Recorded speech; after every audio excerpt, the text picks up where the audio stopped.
World economic forum সম্মেলনে যোগ দিতে সোমবার রাতে সুইজারল্যান্ড যাবেন অন্তর্বর্তী সরকারের প্রধান উপদেষ্টা ডক্টর মোহাম্মদ ইউনূস। 4 দিনের সফর শেষে দেশে ফিরবেন 25 জানুয়ারি। রোববার সন্ধ্যায় রাজধানীর ফরেন সার্ভিস একাডেমিতে সংবাদ সম্মেলনে কথা জানান প্রধান উপদেষ্টার উপপ্রেস সচিব আবুল কালাম আজাদ মজুমদার। তিনি জানান, প্রধান উপদেষ্টা এই সফরে বিশেষ বৈঠক করবেন জার্মানির চ্যান্সেলর, থাইল্যান্ডের প্রধানমন্ত্রী, ফিনল্যান্ডের প্রেসিডেন্ট, বেলজিয়ামের রাষ্ট্রপ্রধানের সঙ্গে। এছাড়া মেটা, অ্যামনেস্টি ইন্টারন্যাশনাল সহ কয়েকটি সংস্থার সিইওদের সঙ্গেও বৈঠক করবেন প্রধান উপদেষ্টা। বাংলাদেশ বিষয়ক আলোচনা বৈদেশিক বিনিয়োগ বৃদ্ধিতে সহায়ক হবে বলে প্রত্যাশা তার। আন্তর্জাতিক ব্যবসায়ী নেতৃবৃন্দ ও বিনিয়োগকারীরা যাতে বাংলাদেশে বিনিয়োগ করেন সে বিষয়ে আগ্রহ বৃদ্ধি করাই এই সফরের লক্ষ্য।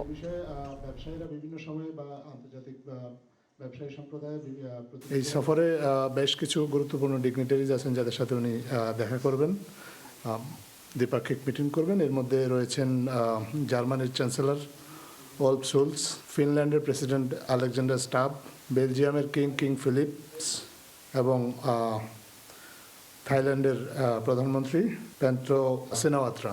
ইন্টারন্যাশনাল বিজনেস লিডারদের কনফিডেন্স বৃদ্ধির জন্য বাংলাদেশের প্রতি এই ডায়ালগটা এবং সামগ্রিকভাবে এই যে ওয়ার্ল্ড ইকোনমিক ফোরামের এই সফরটা, এটা আমাদের জন্য সহায়ক হবে।